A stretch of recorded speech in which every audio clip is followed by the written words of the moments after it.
Olá pessoal, na videoaula de hoje eu vou estar ensinando, mostrando como é que se faz para configurar as margens espelhadas e também para numerar essas margens, tá? Então assim, para começar, eu vou falar um pouco porquê do uso dessas margens espelhadas, tá? Segundo a norma ABNT do ano de 2011, a número 14724, ela sugere que os trabalhos sejam impressos em frente e verso, tá? Então vocês têm que imaginar um livro, né? Na na frente da folha, nesse caso aqui seria a capa desse meu trabalho, a margem esquerda seria de 3 centímetros e a margem direita de 2. Por quê? Vamos supor que esse livro ele tenha um arame que segure as folhas. Então, pelo fato dele ter o arame desse lado aqui, desse lado esquerdo, essa margem precisa ser um pouco mais larga para que não sejam comidas partes do texto, tá? Agora, na folha seguinte, que seria o verso dessa minha capa, a margem precisa estar ao contrário, porque o arame vai pegar aqui, ela é o verso. Então, essa margem aqui precisa estar com 3 centímetros e essa, que é aqui que seria a esquerda, precisaria estar com 2, tá? Mas assim, essa é uma regra para um trabalho, para um documento que vai ser impresso. Por quê? Se ele for feito em um documento que vai ser uma versão somente online, ele fica estranho de ser visto porque as margens mudam a cada folha, tá? Então, assim, essa regra seria utilizada mesmo para um trabalho que seja impresso, tá? Para um trabalho que vai ficar somente em uma versão online, então eu creio que seja melhor as margens normais, ok? Então, assim, o que eu tenho aqui é um esqueleto de uma monografia, tá? Aqui eu vou então estar mostrando primeiro para vocês como é que se configura as margens espelhadas. Aqui a gente pode ver, ó, a minha capa está com 3 centímetros de margem esquerda e 2 de direita. Aqui eu tenho uma folha em branco e eu já vou explicar por quê. Aqui também todas as páginas estão com margem esquerda de 3 centímetros, mas não é assim que tem que ser, que tem que ficar. Então nós vamos vir aqui em layout da página, em margens, abre aqui na seta, margens personalizadas. Aqui nós temos aqui na margem superior 3 centímetros, na inferior 2, na esquerda 3 e na direita 2. Só que assim, e se eu deixar a esquerda com 3 e na direita com 2, ele vai começar a página ímpar com as margens esquerda de 2. E eu não quero assim, eu quero que nas páginas ímpares, que são a frente das folhas, a margem esquerda seja de 3 centímetros. Então aqui eu vou colocar o contrário. Vou colocar 2 e aqui eu vou colocar 3. Aqui eu vou colocar margens espelho e no documento inteiro, certo? E vou dar um OK. Pronto. A gente está vendo que a capa ficou com 3 centímetros de margem esquerda e 2 de direita. Aqui uma folha em branco, que eu já vou dizer porquê. A folha de rosto a mesma coisa. Então, eu acho que vocês já devem ter visto que essa folha em branco, como ela está com margem esquerda de 2 centímetros e direita de 3, ela está tendo a função de verso da minha capa, tá?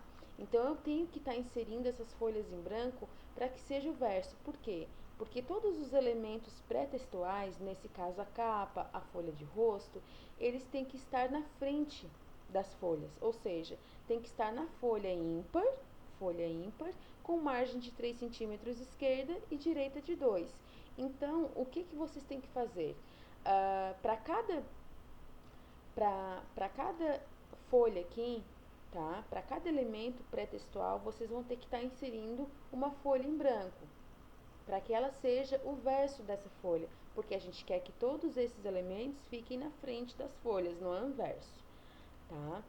Aqui na folha de rosto a gente tem uma exceção que logo depois da folha de rosto vem a ficha catalográfica e essa ficha ela fica no verso da folha de rosto. Então a ficha catalográfica ela tem que ficar na folha par, ou seja, com margem esquerda de 2 centímetros e direita de 3 centímetros.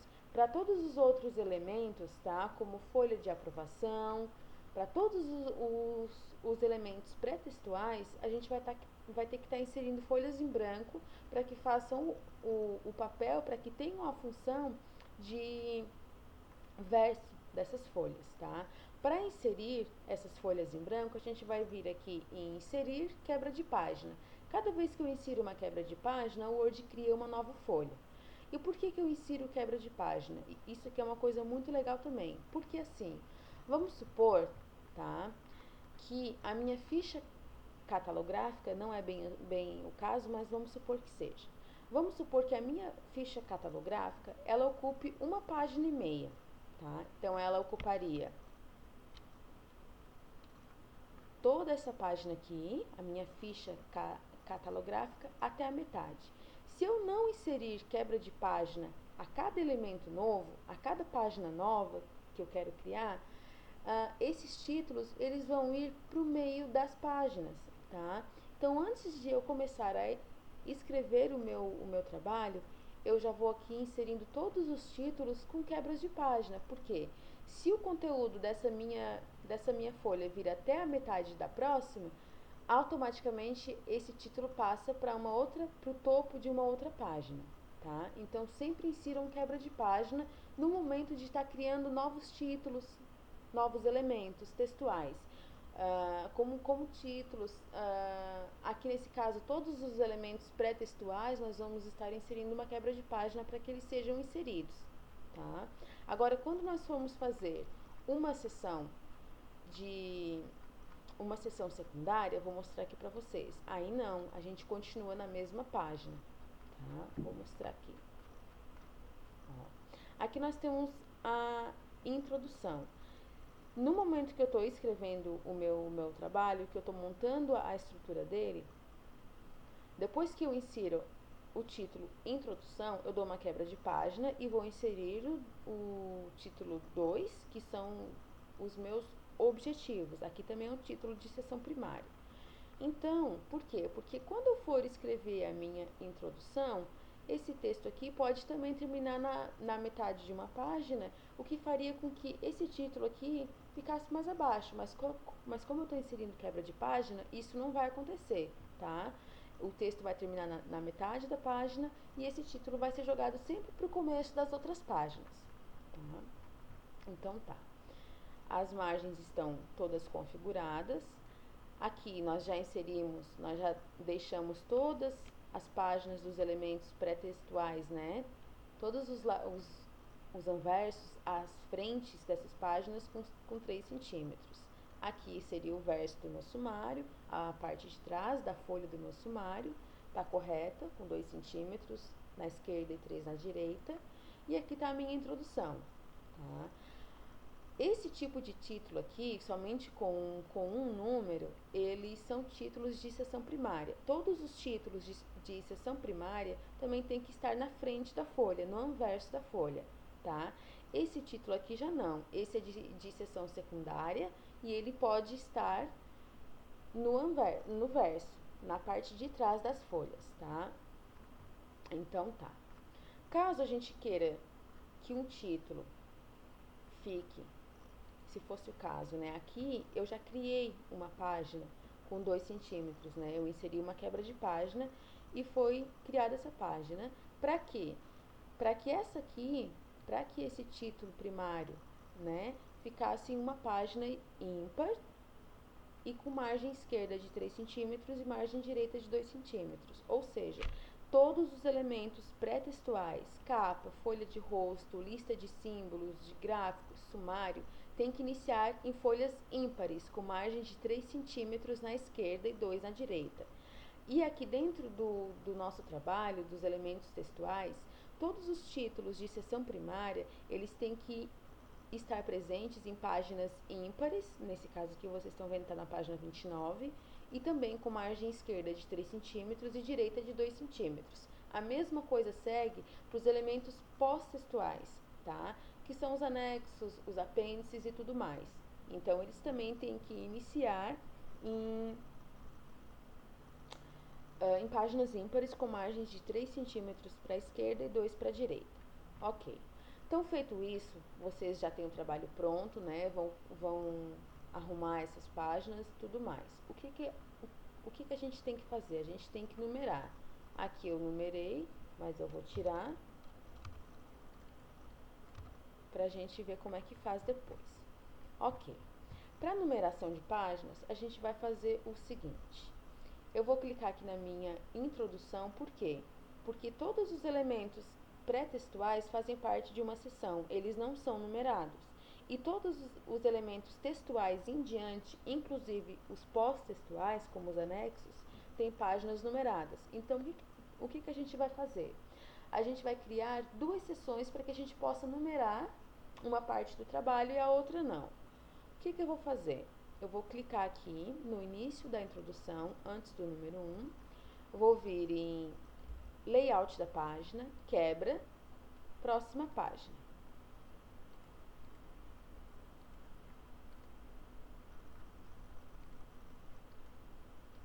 Aqui eu posso apagar, tá? Aquela página ali. Por que eu tenho que fazer isso próxima página? Porque se eu inserir uma quebra contínua, ele vai inserir a quebra na mesma página e ele vai alterar a numeração de páginas do Word e depois isso vai complicar a gente na hora de numerar. Então, sempre que for inserir uma quebra de página, tem que ser uma quebra na próxima página. Bom, eu fiz errado, vamos supor. E como é que eu faço para deletar? Vocês vão vir aqui em página inicial, clica nesse símbolo aqui e ele vai mostrar todas as quebras de página e quebra de seção, tá?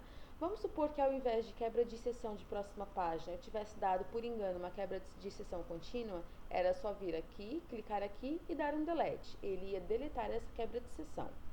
Tá, pois bem. Fizemos isso, né? Agora nós vamos conferir para ver se realmente foram criadas essas duas seções. Nós vamos dar 2 cliques no cabeçalho e ele vai abrir. Aqui eu tenho seção 1 e aqui eu tenho a seção 2. Perfeito, era isso que a gente queria. Agora nós já vamos aproveitar que estamos com o cabeçalho aberto e vamos começar a numeração de páginas. O que a gente vai fazer aqui primeiro? Nós vamos ver em qual página nós estamos. Nós estamos na página 27. Acontece que o Word conta todas as páginas. E nós sabemos que a primeira página, que é a capa, ela não é contada para numeração. Então, o que nós temos que fazer? Nós vamos sempre começar com uma página a menos, a nossa numeração. Vamos lá para ver como é que fica. Então, nós vamos vir em número de página, início da página, tá? Vamos pôr aqui assim. Por quê? Porque na página que eu tenho a margem com 3 centímetros, o número de página vai do lado que tem 2 centímetros. E na página que eu tenho margem de 2 centímetros na esquerda, o número de página vai nesse lado, tá? Então, sempre o número de página vai no lado da margem menor.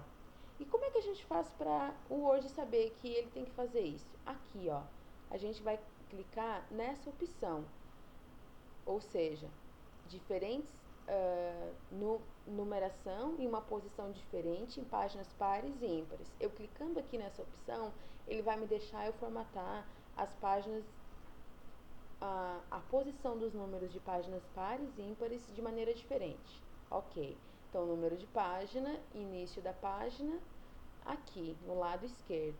Pronto, 26, 27. Vamos ver se ele deu continuidade. Então, vamos ver se as páginas de cima não foram numeradas. Não, tá ok. As páginas aqui, introdução. Esse título aqui, ele é em negrito, tá, pessoal? Só arrumando aqui. 26, 27, tá ok. 28, 29, tá ok. 30, 31, tá ok. E assim por diante. Então, pessoal, era isso que a gente queria. Vocês aprenderam a configurar os números de página, né, as margens das páginas, colocar número de páginas em margens espelhadas, tá? E era isso. Uma última coisa que eu queria dizer para vocês é o seguinte: para sempre conferir se os títulos de seção primária, como esse caso aqui, se eles estão em margens de 3 centímetros no lado esquerdo e em página ímpar. Nesse caso ele não está. Então, para finalizar, eu vou lembrar novamente que vocês podem clicar aqui e inserir uma quebra de página. Pronto, os meus resultados foram para uma página ímpar com margem de 3 centímetros, ou seja, esse título vai ser impresso na frente da página, ok? Então, era isso, pessoal. Espero que vocês tenham gostado, aprendido e até a próxima aula. Obrigada!